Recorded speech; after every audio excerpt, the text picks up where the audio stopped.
Desde hace varios domingos hemos estado predicando acerca de la doctrina de la santificación. Este es el 18º mensaje que se predica sobre este tema y faltan unos 9 o 10 sermones más. Y temo, hermanos, que a medida que vayamos avanzando en esta serie podamos perder de vista el bosquejo general del tema. Cuando sabemos en qué lugar del bosquejo general nos encontramos, es mucho más fácil para nosotros seguir la secuencia de la serie y poder percibir mejor los detalles del asunto que estamos tratando. Por otro lado, es probable que algunos aquí, en esta mañana, que están aquí con nosotros, hayan llegado a la iglesia o hayan comenzado a asistir a la iglesia después que la serie haya comenzado, y en el caso de algunos otros, probablemente esta es la primera vez que asisten a nuestra iglesia. Así que resulta conveniente que hagamos un breve recuento, una breve revisión de todo lo que hemos visto hasta ahora, de modo que podamos saber de dónde venimos, en qué lugar estamos y hacia dónde vamos en esta serie sobre la santificación. En los primeros sermones de esta serie establecimos la enorme importancia que tiene este tema en la palabra de Dios, la enorme importancia que tiene este tema en la palabra de Dios. Amigos, si tú estás verdaderamente, inteligentemente interesado en el estado eterno de tu alma, a ti debe interesarte este tema de la santificación. ¿Sabes por qué? Porque dice la Escritura en Hebreos capítulo 12, versículo 14, seguid la paz y la santidad, sin la cual nadie verá al Señor. ¿Por qué es importante este tema? No solamente para los que nos visitan, sino aún para nosotros que nos llamamos cristianos. Es importante este tema sencillamente porque en Hebreos dice la palabra de Dios que sin santidad absolutamente nadie verá al Señor. Por lo menos no con ojos de agrado. Porque todos algún día compareceremos delante de su tribunal. Pero nadie verá al Señor con ojos de agrado sin santidad. Y para definir qué es la doctrina de la santificación, hemos estado haciendo uso, o hicimos uso del Catecismo Menor de Westminster, que define la doctrina de la santificación de esta manera. Dice, es una obra de la libre gracia de Dios, por medio de la cual somos completamente restablecidos a la imagen de Dios y puestos en capacidad de morir más y más al pecado y de vivir piadosamente. Voy a repetir esta definición del Catecismo Menor de Westminster. Es una obra de la libre gracia de Dios. Dios es el autor de la santificación y es una obra que Dios hace en el hombre de pura gracia, por su pura misericordia, por su bondad. Es una obra de la libre gracia de Dios. ¿Y cuál es la naturaleza de esa obra de Dios? ¿En qué consiste esa obra de santificación? Dice el Catecismo, por medio de ella somos completamente restablecidos a la imagen de Dios y puestos en capacidad de morir más y más al pecado y de vivir piadosamente. Cuando Adán y Eva, nuestros primeros padres, cayeron en pecado, ellos no perdieron la imagen de Dios. Pero dicha imagen quedó seriamente distorsionada, seriamente deteriorada. Es como cuando usted va a esos circos donde ponen espejos cóncavos o convexos, o sea, espejos que no son rectos, y usted se mira en ese espejo y es bastante chistoso porque la imagen que se refleja allí es completamente distorsionada. Pues de la misma manera, hermanos y amigos, después de la caída de nuestros primeros padres, la imagen de Dios en el hombre quedó seriamente dañada, seriamente distorsionada. Y lo que hace la santificación en nosotros es restablecer, restaurar la imagen de Dios en nosotros. Así que la santificación no es una reforma aquí o allá, como ocurre con esos programas de rehabilitación de adictos o de alcohólicos. No, no, no. La santificación toca toda la personalidad de la vida de un ser humano. Estamos hablando de una transformación total que cubre completamente la personalidad del hombre. Por ella somos capacitados para morir más y más al pecado que aún mora en nosotros, a la vez que somos conformados cada vez más y más a la piedad y a la santidad. Y al estudiar las diversas palabras y expresiones usadas en el Nuevo Testamento para referirse a la doctrina de la santificación, vemos que esta obra de la gracia de Dios opera en nosotros en tres etapas distintas. Primero, una etapa inicial, que es cuando nos convertimos a Cristo. Por ella somos libertados de la esclavitud del pecado. Es una ruptura radical del creyente con el pecado que ocurre en el momento de la conversión. Luego viene una etapa progresiva de santificación. Y esta tiene que ver con ese proceso a través del cual vamos muriendo cada vez más y más al pecado y conformándonos cada vez más y más a la imagen de Dios. Y luego viene la etapa final. Esa es cuando lleguemos al cielo y tengamos cuerpos glorificados. Allí ya no tendremos más problemas con el pecado. En Romanos capítulo 6, versículo 22, el apóstol Pablo menciona estas tres etapas de santificación en un solo texto. Cuando estudiamos esto hace unos domingos atrás, vimos los textos que hablan de cada una de estas etapas, pero vamos a citar solamente Romanos 6, 22, porque allí se mencionan las tres etapas juntas. Dice Pablo: mas ahora que habéis sido libertados del pecado y hechos siervos de la justicia, aquí se está hablando de la santificación inicial, habéis sido una vez y para siempre libertados del pecado y habéis sido hechos siervos de la justicia. Pero ¿qué dice Pablo ahora? Tenéis en tiempo presente, continuo, por vuestro fruto, la santificación. Aquí está la santificación progresiva. Y como fin, la meta que vais a obtener es la vida eterna en toda su plenitud. Aquí está la santificación final.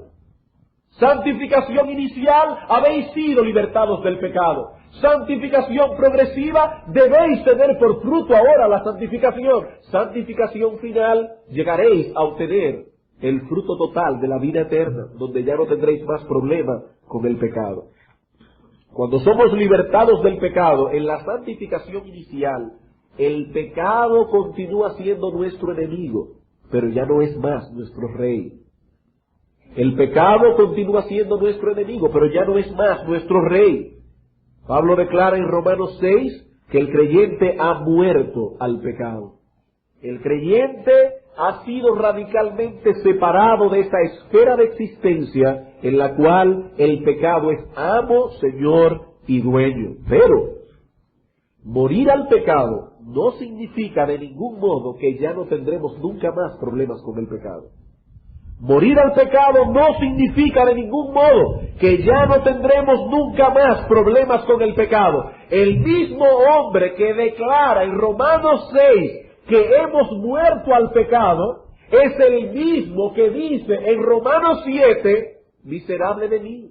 Yo veo una ley en mis miembros, yo quiero hacer el bien, pero mi carne se resiste a ello. El mismo hombre que dice que hemos muerto al pecado, ve en sus propios miembros una lucha por el pecado que aún mora en él. Así que desde el momento de la conversión experimentamos la santificación inicial, esa ruptura radical con el dominio que el pecado ejercía en nosotros. Pero ahora debemos continuar luchando contra el pecado que aún mora en nosotros y luchando por desarrollar las virtudes y características de nuestra nueva vida en Cristo. Y es a ese proceso que llamamos santificación progresiva, un proceso que culmina con la muerte.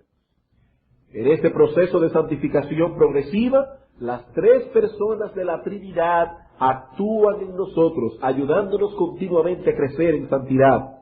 Pero esa obra de Dios en nosotros no excluye la responsabilidad que tenemos los creyentes de usar los medios que Dios ha provisto para que podamos crecer en santidad.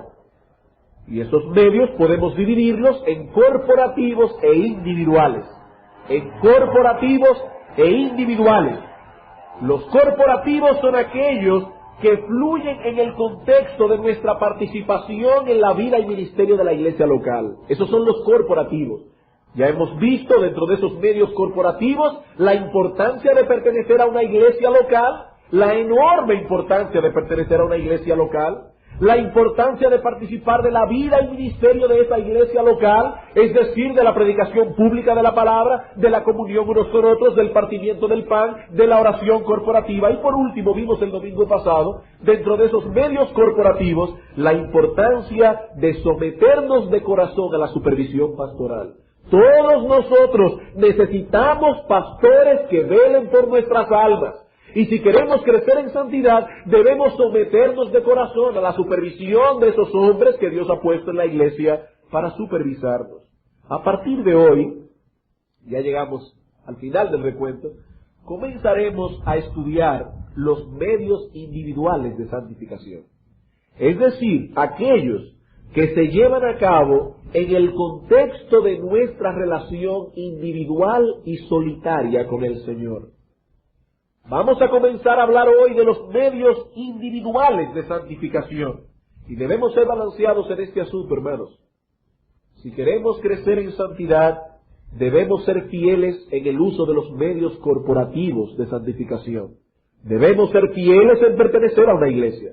Debemos ser fieles en asistir a los cultos de esa iglesia. Debemos ser fieles en someternos de corazón a los líderes establecidos por Dios en esa iglesia. Pero de igual modo debemos ser fieles en usar aquellos medios que se realizan en el contexto de nuestra relación individual y solitaria con el Señor. Y el primero de esos medios es la lectura privada de la palabra de Dios. Eso es lo que veremos hoy en la mañana. La lectura privada de la palabra de Dios. Y para considerar este tema, seguiremos 3 líneas de pensamientos bien simples, bien simples. Veremos primeramente el lugar que ocupa la palabra de Dios en el proceso de santificación. Luego veremos la forma en que la palabra opera en el proceso de santificación. Y por último veremos la necesidad de asimilar la palabra para que ésta contribuya en el proceso de santificación. Y luego, a modo de conclusión, vamos a dar algunas directrices prácticas al respecto. Veamos en primer lugar el lugar que ocupa la palabra de Dios en la santificación. Y para ello quiero que vayan conmigo a Juan capítulo 17, versículo 17. Evangelio de Juan capítulo 17, versículo 17. El lugar que ocupa la palabra de Dios en la santificación. Dice el Señor Jesucristo, orando a Dios el Padre: Padre, santifícalos, es decir, a ellos, santifícalos en tu verdad, tu palabra es verdad. ¿Por quiénes está orando Cristo en este texto? Él está orando por un grupo de hombres que le han sido entregados al Señor, pertenecen al Señor. Versículo 2. Dice el Señor orando: como le has dado potestad sobre toda carne para que dé vida eterna a todos los que les diste. El Señor está orando aquí por hombres que le han sido dados al Señor, pertenecen al Señor, hombres que ya han sido hechos participantes de la santificación inicial. Versículo 16. No son del mundo como tampoco yo soy del mundo. Las personas por las cuales está orando Cristo ya han sido hechos participantes de la santificación inicial. Ellos eran del mundo, pero ya no son del mundo. Ha habido una ruptura radical de esas personas por las cuales Él está orando con el mundo y sus patrones, con el mundo y sus normas. Los hombres por los cuales está orando Cristo han roto radicalmente con el mundo y sus placeres, con el mundo y sus normas, con el mundo y sus metas. ¿Y qué pide el Señor por esas personas que ya son de Él y que ya han sido hechos participantes de la santificación inicial? Él dice: Padre, a ellos santifícalos en tu verdad. Hermanos, existe una relación tan estrecha entre la santificación y la comprensión de la verdad de Dios que es imposible entender una cosa sin la otra. Dice Cristo: Padre, santifícalos por medio de tu verdad. Y esa verdad no se encuentra en ningún otro lugar fuera de la palabra de Dios. Santifícalos en tu verdad. Tu palabra es verdad. Por eso anteriormente en Juan capítulo 15, versículo 3, el Señor había dicho a sus discípulos: ya vosotros estáis limpios, santificados por la palabra que os he hablado. Por la palabra que os he hablado. Y más adelante el apóstol Pablo dice en Efesios capítulo 5 que Cristo amó a la iglesia, se entregó a sí mismo por ella. ¿Para qué? Para santificarla, habiéndola purificado en el lavamiento del agua por medio de la palabra. Hay una relación tan estrecha entre la santificación y la palabra de Dios que no podemos imaginarnos una cosa sin la otra. La verdad de Dios se encuentra en la palabra de Dios. Por lo tanto, no podemos estar inteligentemente preocupados por nuestra santificación si descuidamos el exponernos a la palabra de Dios. Cuando el apóstol Pablo se iba de Éfeso, le dijo a los pastores de la iglesia: os encomiendo a la palabra de gracia, la cual tiene poder para sobreedificaros. Hechos 20:32. La cual tiene poder, dice Pablo, para sobreedificaros. Ahora bien, ¿cómo funciona esto en la práctica? La palabra de Dios es el medio por excelencia que usa Dios para santificarnos. Es la espada del Espíritu. Pero ¿cómo funciona esto? ¿Acaso es que la palabra de Dios tiene alguna especie de poder mágico? Que con solo exponernos a ella 15 minutos al día y posar nuestros ojos en ella, ¿eso obra santificación en el creyente? ¿Hay algún poder mágico en la palabra de Dios? ¿O acaso la Biblia tiene tanto poder que si nosotros la abrimos en nuestro hogar, en uno de esos salmos famosos, el Salmo 23 o el Salmo 91, y la ponemos allí abierta, sobre todo con un velón, ¿eso tiene algún poder santificador en la vida del creyente? ¿Hay algo mágico en la palabra de Dios? ¿Cómo opera eso de que la palabra de Dios santifica al creyente? Y eso nos lleva a nuestro segundo punto. La forma en que la palabra trabaja en nuestra santificación. Y para ello el texto clave es 2 Timoteo capítulo 3 versículo 16. Segunda carta de Pablo a Timoteo capítulo 3 versículo 16. Este texto es clave para mostrarnos cómo funciona la palabra de Dios en lo tocante a nuestra santificación. En el versículo 15, Pablo le dice a Timoteo: desde la niñez has sabido las sagradas escrituras, las cuales te pueden hacer sabio para la salvación por la fe que es en Cristo Jesús. Vemos en este versículo que la escritura es el instrumento que usa Dios para guiarnos a la salvación. Amigo, si estás aquí sin Cristo, no vas a encontrar el camino de la vida eterna fuera de este libro sagrado. Dice la palabra de Dios que la fe viene por el oír, y no por el oír cualquier cosa, sino por el oír la palabra de Dios. El evangelio de salvación que guía al hombre a la vida eterna ha sido revelado única y exclusivamente en su palabra. Pero lo que Pablo nos dice en este texto es que la palabra de Dios no solo nos ayuda, no solamente es útil para nuestra salvación, sino para nuestra santificación. Versículo 16. Toda la escritura es inspirada por Dios y útil para enseñar, para redarguir, para corregir, para instruir en justicia, a fin de que el hombre de Dios sea perfecto, maduro, enteramente preparado para toda buena obra. ¿Cómo funciona la palabra de Dios en el proceso de nuestra santificación? Pablo dice 4 cosas. En primer lugar, la palabra de Dios nos enseña. La palabra de Dios es útil para enseñarnos, es decir, la Escritura ilumina nuestro entendimiento para que tengamos pensamientos correctos sobre Dios, sobre nosotros mismos, sobre el pecado, sobre la vida presente, sobre la vida venidera, sobre todas las cosas. La palabra de Dios nos enseña, ella nos provee de pensamientos correctos sobre todas esas cosas. Hermanos, como seres caídos que somos, tenemos muchas concepciones erróneas de todas estas cosas. Y esas concepciones erróneas nos llevan a actuar de una forma equivocada. Recuerden que es la comprensión de la verdad la que nos guía a la santidad. Santifícalos en tu verdad. Pero resulta que todos nosotros, como seres caídos que somos, tenemos conceptos erróneos acerca de Dios. Tenemos conceptos erróneos acerca de nosotros mismos. conceptos erróneos acerca de la vida presente, conceptos erróneos acerca del pecado, conceptos erróneos acerca de la vida venidera. Y todos esos conceptos equivocados nos llevan a actuar en una forma equivocada.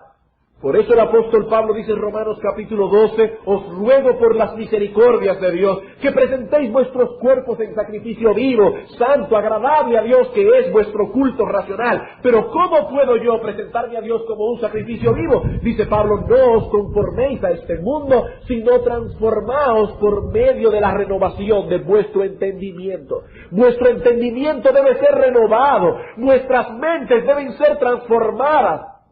Hay que sustituir toda esa información equivocada que tenéis por información correcta. Y esa información correcta solo puede provenir a través de la palabra de Dios.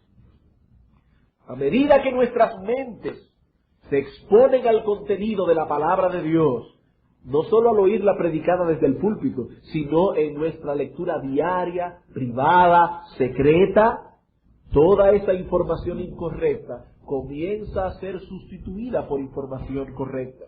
Y esta información adecuada se convertirá en un instrumento que el Espíritu Santo va a usar para nuestra santificación. Segundo, dice Pablo, la palabra de Dios nos redarguye, y esta palabra es muy fuerte. Si usted escribiera una carta en griego para contarle a un amigo que tuvo que pegarle una pela a su hijo, usted hubiera usado la misma palabra griega que usa Pablo aquí. Esta palabra nos habla del poder que tiene la palabra de Dios, no solo de iluminar nuestra mente para que entendamos información correcta, sino para mostrarnos nuestros pecados, nuestras iniquidades, nuestras maldades. Y a veces eso es como una pela a nuestra conciencia.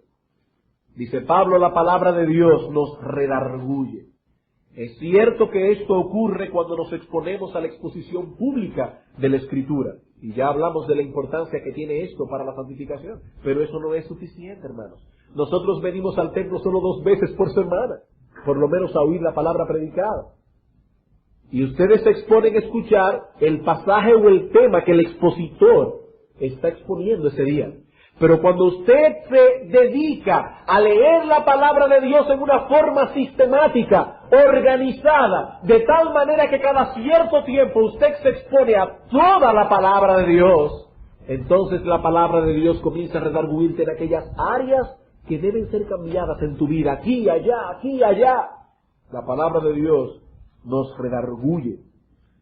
Y al hacer esto, hermanos, nuestras conciencias serán afectadas positivamente, porque recuerden que esa pela que el Espíritu Santo nos da por medio de la palabra es a través de nuestras conciencias. Es a través de nuestras conciencias. ¿Y qué es la conciencia? Bueno, la conciencia es esa voz interna que tenemos dentro que aprueba o desaprueba todo lo que hacemos. Y hermanos, gracias a Dios que nosotros tenemos una conciencia. El salmista David alaba al Señor por ese regalo de la conciencia. Dice en el Salmo 16, versículo 7, bendeciré a Jehová que me aconseja, aún en las noches me enseña mi conciencia. Esa voz interior cuando te vas a tu cama, después de todo el ajetreo del día, y ahí está la conciencia hablando a tu alma, ese predicador que no se calla por nada del mundo. Dice Spurgeon comentando ese texto, los hombres sabios ven más con los ojos cerrados por la noche que lo que los necios pueden ver todo el día con los ojos abiertos.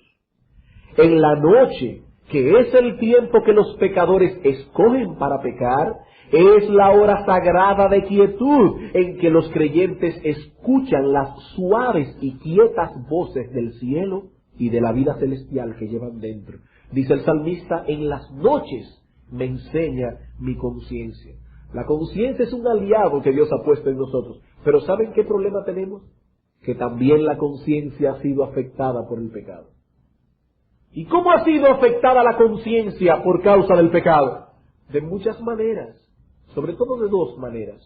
Por un lado, a veces nos sentimos mal haciendo cosas que no están mal. simplemente porque hemos recibido una información incorrecta y nuestra conciencia está basándose en una información legalista inadecuada. Y nos sentimos mal haciendo cosas que no están mal, pero por el otro lado, muchas veces nos sentimos bien haciendo cosas que no están bien. ¿Y por qué? Porque nuestras conciencias están descansando sobre bases incorrectas. Y cuando se le dice, hermano, estás pecando contra Dios, por esto y aquello. Mira cómo estás, por ejemplo, violando el día del Señor. ¿Saben lo que dice mucha gente? Pero yo no me siento mal haciéndolo. Bueno, ¿y quién te ha dicho a ti que el sentirte mal o no sentirte mal es una regla segura para juzgar cuando has pecado contra Dios? La palabra de Dios es la regla, es la norma que nos debe evaluar en cuanto a nuestra santidad personal. Pero tenemos que educar la conciencia. Tenemos que hacer que nuestra conciencia descanse sobre una base adecuada. La palabra de Dios es la que nos provee esa base, para que podamos descansar en una base correcta. De ese modo, nos sentiremos mal cuando tengamos que sentirnos mal. Nos sentiremos bien cuando hayamos hecho lo correcto, la voluntad de Dios, no cuando andemos conforme a nuestro patrón exclusivo de santidad. Tercero, dice que la palabra de Dios es útil para corregirnos. Es decir, la Escritura no se encarga únicamente de mostrarnos lo que estamos haciendo mal, sino que también nos muestra cuál es el camino correcto a seguir. Imagínese que usted está buscando una dirección y después de dar varias vueltas, usted se da cuenta de que está completamente perdido y encuentra a un individuo y lo llama y le pregunta por esa dirección. Y ese individuo le dice, oh sí, yo sé dónde queda esa calle. Y usted está realmente perdido. ¿Qué usted espera que ese hombre haga ahora? Bueno, que le diga cuál es el camino correcto. ¿De qué le sirve a usted que ese hombre simplemente le diga, oh sí, yo sé cuál es la dirección perfectamente? Y usted está muy perdido, por cierto. Bueno, pero entonces dime ahora cómo llego allá. Bueno, pues eso es exactamente lo que hace la palabra de Dios. Ella no solamente te dice, estás perdido, vas por el camino incorrecto, sino que te muestra también cuál es el camino adecuado. Por eso el salmista dice con toda confianza acerca del buen pastor, me guiará por sendas de justicia por amor de su nombre. Y por último dice Pablo que la palabra es útil para instruirnos en justicia. Es decir, la Escritura nos instruye en el camino de la piedad, para que sepamos cómo actuar piadosamente cualquiera que sea nuestra situación. La palabra de Dios enseña a los esposos cómo debemos tratar a nuestras esposas. Enseña a las esposas cómo deben tratar a los esposos. Enseña a los padres cómo deben educar a sus hijos. Enseña a los hijos cómo deben obedecer a sus padres. Nos muestra cómo debemos resolver un problema personal que surja contra otra persona, etcétera, etcétera. La Confesión de Londres de 1689 es muy acertada cuando afirma lo siguiente: todo el consejo de Dios tocante a todas las cosas necesarias para su propia gloria y para la salvación, la fe y la vida del hombre está expresamente expuesto o implícitamente revelado en las Escrituras. Todo, absolutamente todo, hermanos. Todo lo que necesitamos saber para glorificar a Dios con nuestras vidas está revelado en la Escritura. Todo lo que necesitamos saber acerca de nuestra salvación, todo lo que necesitamos saber acerca de nuestra vida cristiana, todo lo que necesitamos saber para glorificar a Dios en esta vida presente está en la palabra de Dios. Como decíamos en otra ocasión, la palabra de Dios no nos enseña matemáticas, la palabra de Dios no nos enseña biología, la palabra de Dios no nos enseña cómo vender arroz y habichuelas en un colmado. Pero la palabra de Dios sí nos enseña cómo podemos glorificar a Dios haciendo todas esas cosas. La palabra de Dios posee principios, hermanos, de vida que nos ayudan a glorificar a Dios cualquiera que sea nuestro contexto. De ahí la advertencia de Proverbios 3, cuando dice: fíate de Jehová de todo tu corazón y no te apoyes en tu propia prudencia. Reconócelo en todos tus caminos y Él enderezará tus veredas y todo te saldrá bien. Pero cuando yo digo, si Dios me ha revelado en su palabra Todo lo que yo necesito para saber en esta vida presente es porque Dios no confía en mis criterios personales. Y ¿sabes una cosa, hermano? Dios no confía en tus criterios personales. Por eso Dios te dice, fíate de Jehová de todo tu corazón. No cometas el error de apoyarte en tu propia prudencia. Reconócelo en todos tus caminos. En todos tus caminos. Y eso es precisamente lo que hace la Escritura al instruirnos en justicia, llevarnos a reconocer a Dios en todos nuestros caminos. Habiendo considerado entonces el lugar que ocupa la palabra en la santificación y la forma en que éste opera, veamos ahora en tercer lugar la necesidad de asimilar la palabra. La necesidad de asimilar la palabra para que ésta pueda contribuir en el proceso de santificación. Así como los alimentos que comemos contribuyen al bienestar de nuestros cuerpos, cuando son asimilados por el aparato digestivo, nosotros tomamos el alimento, lo trituramos con los dientes, se mezclan con la saliva, van a nuestro estómago, los jugos gástricos comienzan a trabajar. ¿Para qué? Para asimilar las vitaminas, las proteínas, los minerales, etcétera, y luego lo que resta es desechado, como dice el Señor Jesucristo. De la misma manera, hermanos, la Escritura es provechosa para nuestra vida espiritual, no solo cuando es leída, no. Hay mucha gente que lee la Biblia todos los días y no les aprovecha, sino cuando es asimilada. Cuando es asimilada. Y el texto clave aquí hemos buscado 3 textos claves, Juan 17:17, 2 Timoteo 3:16, y ahora el texto clave es Salmo 119, versículo 11. Salmo 119, versículo 11. Cuando decimos que son textos claves, lo hacemos a propósito para motivar a algunos a aprendérselos de memoria. Porque son textos claves. Salmo 119, versículo 11. Nosotros vemos en este texto que el salmista David está seriamente preocupado por su santidad personal. Por eso noten cómo ora el Señor en el versículo 10. Dice, con todo mi corazón te he buscado, no me dejes desviarme de tus mandamientos. Este hombre está preocupado por su santidad personal. Él dice, oh Dios, no me dejes desviarme de tus mandamientos. Pero él conocía cuál era su responsabilidad en todo esto. Es correcto que oremos al Señor pidiendo santidad, eso es correcto.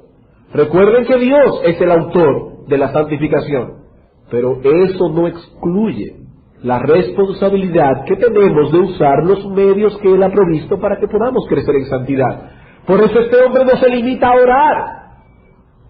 Él no se limita a orar. Él dice, Señor, yo te pido que no me dejes desviarme de tus mandamientos. Pero ¿qué voy a hacer yo en cambio? Versículo 11. En mi corazón he guardado tus dichos para no pecar contra ti. ¿Ven? ¿Ven el balance de este hombre? Él no solamente ora, él también cumple con su responsabilidad. Él dice, Señor, en mi corazón he guardado tus dichos para no pecar contra ti. No se trata simplemente de apartar 15 minutos al día para leer la palabra de Dios. No. No estamos hablando de eso simplemente.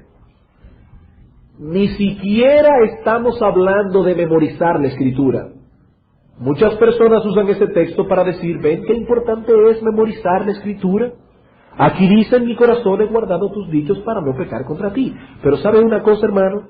Uno puede leer la Escritura diariamente, memorizar porciones completas de la palabra de Dios y aún así no tenerla guardada en el corazón.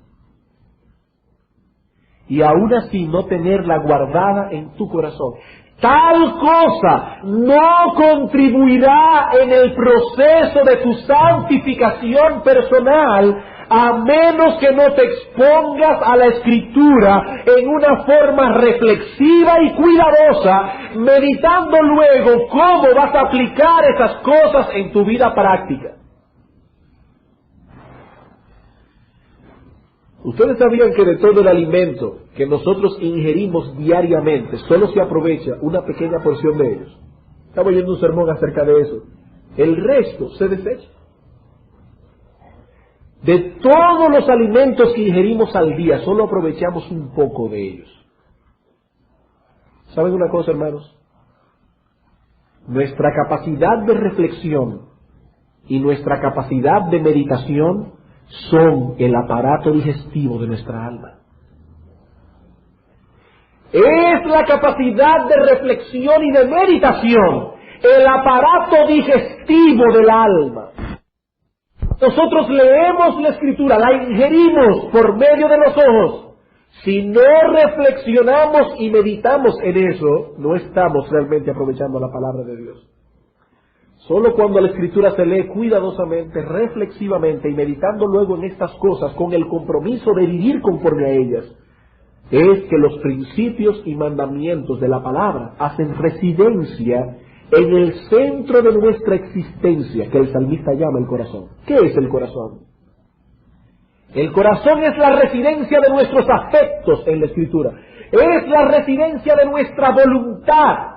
Y dice el salmista, yo he puesto la palabra de Dios en mi corazón, la he guardado, la he atesorado en ese lugar del cual mana la vida. Por eso el proverbista dice, Proverbios 4:23, sobre toda cosa guardada, guarda tu corazón, porque de él mana la vida. Y es en ese lugar donde el salmista dice, he guardado tus dichos. ¿Con qué propósito? Para no pecar contra ti. A menos que la palabra de Dios nos llegue al corazón, la palabra de Dios no va a obrar en el proceso de santificación. Cuando nos encontramos en medio de la tentación, o en medio de la aflicción, o cuando hay que elegir un curso de acción en vez de otro, ¿cómo usted piensa que actuará aquel que tiene la palabra guardada en su corazón?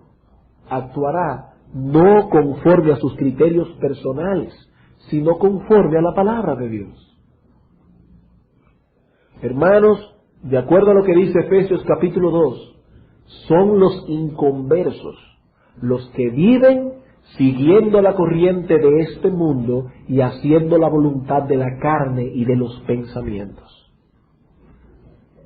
Solo los inconversos, los creyentes, hacemos la voluntad de Dios cuando ella está guardada en el corazón.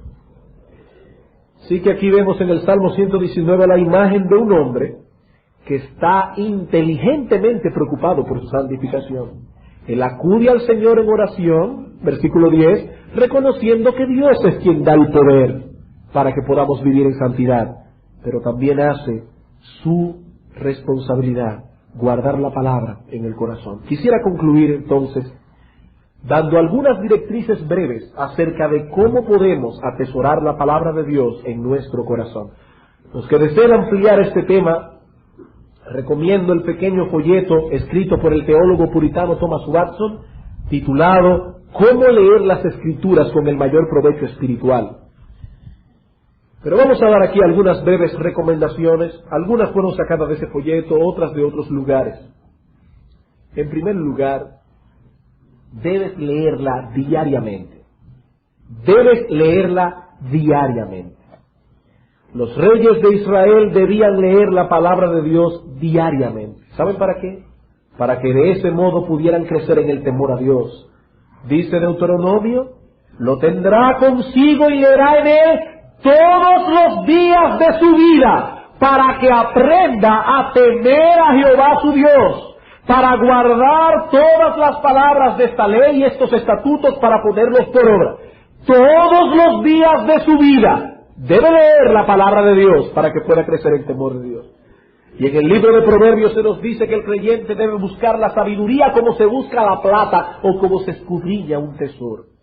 Así que si de veras deseamos atesorar la palabra en nuestro corazón, debemos apartar un tiempo diario y específico para exponer nuestros corazones a esa palabra. Hermanos, si solo puedes 10 minutos al día, pues 10 minutos al día. Si solo puedes 15 minutos al día, pues 15 minutos al día. Si puedes media hora, una hora, ¡qué bueno! Pero debes apartar un tiempo diario y específico para exponer tu corazón a la palabra de Dios. Y para poder hacer eso, como bien dice el pastor Martin, lo primero que debemos hacer es dejarnos de mentirnos a nosotros mismos. Hay una mentira que muchos creyentes permiten que su depravado corazón le hable. constantemente. ¿Saben cuál es esa mentira? Dice el pastor Martin, yo no tengo tiempo. Hermano, eso es una mentira. ¡Es una mentira! Lo que en realidad queremos decir con esa frase es: en verdad no lo considero tan importante como para hacer el tiempo dentro de mi agenda. Hermanos, el leer la palabra de Dios es una necesidad como comer, respirar, beber, dormir, descansar. A que todos ustedes encuentran tiempo para comer, porque saben que es necesario. Bueno, pues leer la palabra de Dios es necesario. Hermanos, los santos hombres del pasado que nosotros muchas veces admiramos, hombres y mujeres reconocidos por su santidad, ¿saben una cosa? Ellos también tenían trabajos que realizar. Ellos también tenían reuniones a las cuales acudir. Ellos también tenían comidas que cocinar, pañales que cambiar, niños enfermos que cuidar. Y ellos encontraban tiempo. Tenemos 24 horas al día. Y Dios, en su sabiduría infinita y perfecta, ha planificado la vida del hombre para que en 24 horas al día podamos ocuparnos del cuidado de nuestra alma. Y si en 24 horas al día no encontramos ese tiempo, es no solo porque estamos descuidándolo, sino porque estamos haciendo algo que no es conforme a la voluntad de Dios. No es conforme a la voluntad de Dios y debe ser eliminado. Si de veras estamos interesados en nuestra santidad, debemos hacer la misma resolución de David. Él dijo: oh Jehová, de mañana oirás mi voz. Eso es seguro, Jehová, de mañana oirás mi voz. De mañana me presentaré delante de ti y esperaré. Puedes estar seguro de eso. Es un compromiso que he hecho con el Señor. Segundo, debes leerla reverentemente. No solo diariamente, sino que debes leerla reverentemente. Es decir, al acercarte a la palabra de Dios, debes considerar previamente a qué cosa te vas a exponer al leerla. ¿A qué cosa te vas a exponer? No es al periódico que vas a leer. Hermano, se trata de la palabra de Dios. Se trata de la voluntad del Rey de los Reyes, del Señor de los señores. Yo recuerdo, me vino a la mente ahora una vez que un predicador puritano estaba predicando y el rey Jorge estaba allí oyendo la predicación. Y en un momento dado de la predicación al rey Jorge se le ocurrió la idea, como él era rey, de ponerse a comentar algo con una persona que estaba a su lado. El predicador puritano paró la prédica y le dijo: óigame bien, majestad, cuando el león ruge, hasta los soberanos se callan la boca delante de su presencia. Es la voluntad del Rey de los Reyes, del Señor de los Señores, del Creador y sustentador soberano del universo. Hermano, por este libro debes vivir, y déjame decirte algo: por ese libro serás juzgado algún día delante de su augusto tribunal. Por eso dice Moisés: aplicad vuestro corazón a todas las palabras que yo os testifico hoy, porque no os es cosa vana, es vuestra vida. Vuestra vida depende de ese libro. Serás algún día juzgado por lo que dice ese libro. No es cualquier cosa. Hermanos, no nos acerquemos descuidadamente a la lectura de la palabra de Dios. ¿Sabes por qué? Porque no se atesoran las cosas que no poseen valor. Estamos hablando de guardar la palabra en el corazón. No se atesoran en un banco las cosas que no poseen valor. Si de veras queremos guardar la palabra en el corazón, lo primero que debemos entender es que se trata de un tesoro de inapreciable valor. Como dice el salmista: deseables son más que el oro, y más que mucho oro afinado, y más dulce que la miel que destila el panal. Es más dulce, es más preciada la palabra de Dios que el oro y la plata. La palabra de Dios es guardada en el corazón cuando es apreciada. ¿Sabes por qué? Porque dice el Señor: donde está vuestro tesoro, allí estará tu corazón. La palabra de Dios es un tesoro para ti. Hermano, ¿tú sabías la cantidad de sangre que tuvieron que derramar los santos del pasado para que nosotros pudiésemos tener hoy en nuestro idioma la palabra de Dios? ¿Sabías que la Iglesia Católica Romana prohibió la traducción de la palabra de Dios por muchos años y maligna y perversamente persiguió a los hombres que se dedicaron a la traducción de ese libro para que tú tuvieras una palabra no en griego y en hebreo, sino en tu propio idioma, en tu lengua materna? Casiodoro de Reina y Cipriano de Valera, aquellos dos monjes poderosos que se pasaron años huyendo por toda Europa con los pergaminos en la mano, traduciendo la palabra de Dios. La Iglesia Católica le había puesto precio a su cabeza. 12 años Casiodoro de Reina traduciendo la Escritura, 20 años Cipriano de Valera revisando el trabajo hecho, para que tú vengas ahora a descuidar este libro.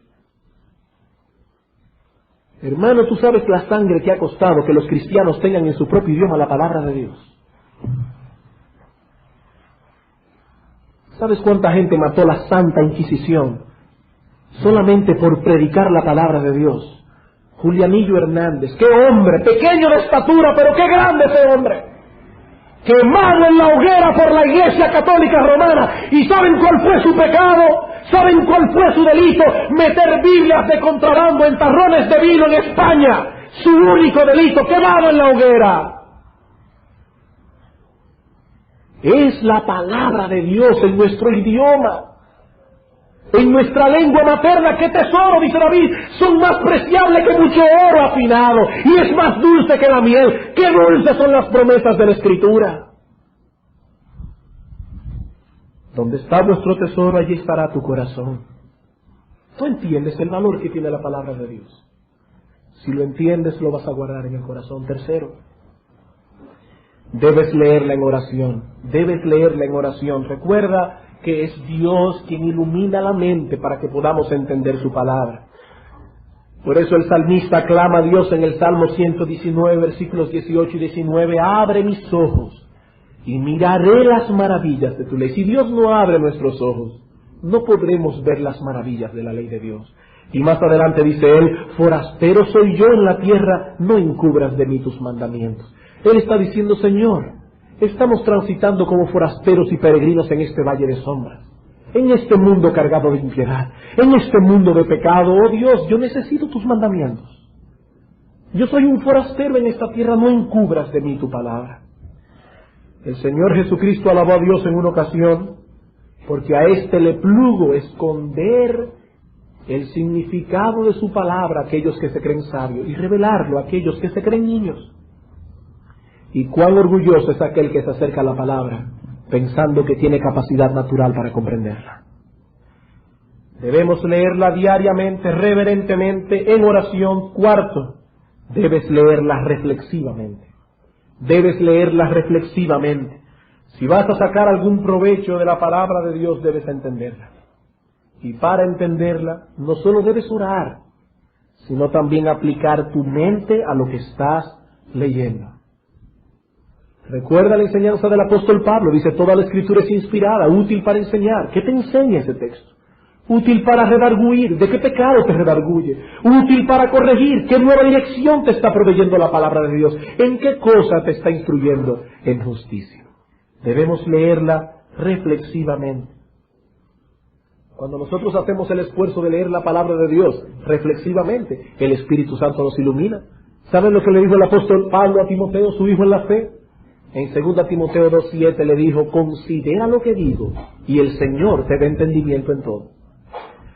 ¿Ven ahí la obra de Dios y la responsabilidad humana? Responsabilidad humana. Considera lo que digo, Timoteo.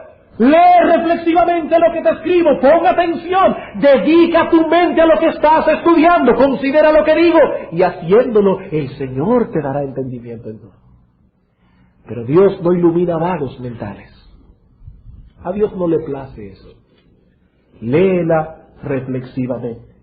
Oí a alguien decir en estos días que la dureza de corazón está comúnmente ligada a la irreflexión. ¿Saben que hay personas que piensan que dureza de corazón tiene que ver con la capacidad o poca capacidad que tiene una persona de llorar? Si una persona llora leyendo la palabra o oyendo una prédica, se dice, él es blandito de corazón. Si una persona llega al culto, lee la palabra, no llora nunca, él es duro de corazón. No, hermano. Dureza de corazón es una figura tomada de los materiales. Hay materiales que son tan duros que es muy difícil hacer una impresión en el material. Cuando un alma, por más que llore, escucha y lee la palabra de Dios, y esa palabra de Dios no hace una impresión en el corazón y no lo lleva a obedecer en medio de todas sus lágrimas, esa persona es un duro de corazón. Y las personas irreflexivas tienden a ser duras de corazón. Por más que lloren y más sentimentalones que sean, son duros de corazón, no piensan. Cuando van a actuar no se preguntan cuál es el principio de la palabra de Dios que debo aplicar aquí o allá. ¿Qué significa ese texto? Son irreflexivos y son duros de corazón. Duros de corazón. Y hermano, cuando no comprendas un texto, búscate un buen comentario. Búscate un buen diccionario. Y si no encuentras la respuesta, búscate un hermano maduro de la iglesia o búscate un pastor y pregúntale. Y si el hermano maduro del pastor tampoco tiene la respuesta, entonces espera pacientemente que el Señor algún día te arroje más luz y usa ese evento para humillarte. Para decir, hay cosas en la Escritura que mis pulmones espirituales no me permiten profundizar tanto. Y eso humilla a uno. Úsalo para humillarte. Quinto, debes leerla organizadamente. Debes leerla organizadamente. ¿Qué quiero decir con eso? Bueno, que de alguna manera, debes exponerte a toda la palabra de Dios cada cierto tiempo. Yo quiero decir aquí, hermanos, que yo no estoy ni en acuerdo ni en desacuerdo de usar esos sistemas de lectura de la palabra en un año. Pero sí quiero advertir que yo encuentro personalmente un peligro en eso. Y es que a veces cuando uno lee 4 capítulos de la Biblia en un día, muchas veces no puede reflexionar en nada. A veces vale más la pena ir lentamente, coger poco, pero reflexionar sobre ello, meditar sobre ello, aplicarlo. Y hacerlo de una manera que tú sabes que cada cierto tiempo te vas a exponer a toda la Escritura. ¿Por qué? Porque dice el Señor, no solo de pan vivirá el hombre, sino de toda palabra que sale de la boca de Dios. Toda la Escritura es inspirada, no una parte, no los salmos, no los evangelios, toda la Escritura. Si queremos tener una dieta espiritual balanceada, tenemos que comer de toda la Escritura. Y por último, debes meditar y aplicar lo leído. Debes meditar en lo leído y aplicar lo leído. Dice Thomas Watson, este tremendo puritano, toma cada palabra como si estuviera dirigida a ti. Toma cada palabra como si estuviera dirigida a ti. Hermanos, cuando te encuentres en la Escritura con una advertencia de Dios, es una advertencia que Él, como tu Padre amantísimo, te está dirigiendo a ti específicamente. Cuando encuentres un deber en la palabra de Dios, es un deber que Dios te está demandando a ti, hermano. Cuando encuentres una promesa en la palabra de Dios, es una promesa que Dios te está dando a ti. Qué bueno cuando uno lee en la Escritura que Dios es nuestro amparo y nuestra fortaleza. Y después que uno lee ese texto, uno dice, Dios me está diciendo a mí que Él es mi amparo y mi fortaleza. Y cuando terminas de orar, le dice, Señor, como tú eres mi amparo y mi fortaleza, dice tu palabra a mí específicamente. Oh Dios, sé mi fortaleza hoy contra mis codicias. Sé mi fortaleza hoy contra mis aflicciones. Sé mi fortaleza hoy contra mis tentaciones, contra mis pensamientos pecaminosos. Oh Dios, tú eres mi amparo y mi fortaleza. No es lo que dice el texto. Es a ti que te lo está diciendo, hermano. Por lo menos en eso podemos copiar a los fariseos. Son tan malos los fariseos. Y hay tantas cosas que debemos evitar de ellos. Pero al menos en esto podemos imitarlo. Dice en Mateo, capítulo 21, versículo 45, que después de un sermón que dio Cristo, dice, y oyendo sus palabras, los principales sacerdotes y los fariseos entendieron que hablaba de ellos. Debemos imitar a los fariseos en eso. Cuando leemos la palabra de Dios, entender que está hablando de mí. Hermano, mi nombre, el mío, aparece en la Escritura muchas veces. y el tuyo también, y debes leer la Escritura buscando tu nombre allí. Cada vez que aparece un deber que no estás haciendo, allí está tu nombre. Cada vez que aparece una característica de santidad que tú no posees, allí está tu nombre. Y debes meditar en esas cosas y permitir que tu conciencia se convierta en un Natán. Después de lo leído, que tu conciencia te diga: tú eres ese hombre. Tú eres ese hombre.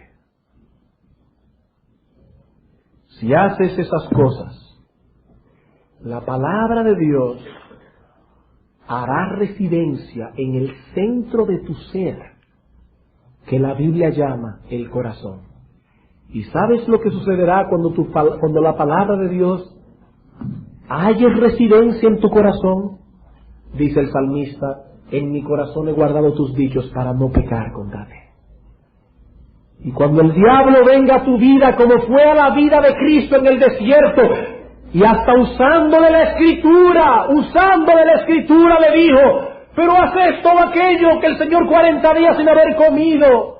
Y le dijo: haz que estas piedras se conviertan en pan. Miren, yo estoy seguro, Cristo era hombre, que cuando Cristo oyó que el diablo mencionó la palabra pan, las piedras del desierto comenzaron a verse deliciosas delante de sus ojos, y el Señor comenzó a salivar, pero le dijo: no, Satanás, en mi corazón yo he guardado un dicho, no solo de pan vivirá el hombre, sino de toda palabra que sale de la boca de Dios. Y por mi mente no pasa ni siquiera la posibilidad de violentar ese dicho. En mi corazón he guardado tus dichos para no pecar contra ti. Vamos a meditar en estas cosas, y esta noche vamos a ver el lugar que ocupa la oración en el proceso de santificación. Vamos a ver. Soberano Rey y sustentador del universo y de todo lo creado, nosotros queremos en este momento darte las gracias, oh Señor, por tu palabra. Qué bendito regalo nos has dado tú, en que tu palabra fuese escrita por hombres santos inspirados por tu Santo Espíritu, que pusieron en ese libro tu consejo sabio y eterno. Oh Señor, permite que nosotros podamos apreciar tu palabra en su justo valor, que nosotros podamos leerla diariamente, reflexivamente, en oración, con humildad, con un fuerte deseo de cumplir tu palabra, para que ella encuentre residencia en nuestros corazones, y así no pequemos contra ti. Bendícenos ahora, Padre, llévanos a nuestras casas pensando en estas cosas, y tráenos preparados esta tarde para seguir escuchando tu palabra. En el nombre de Jesús.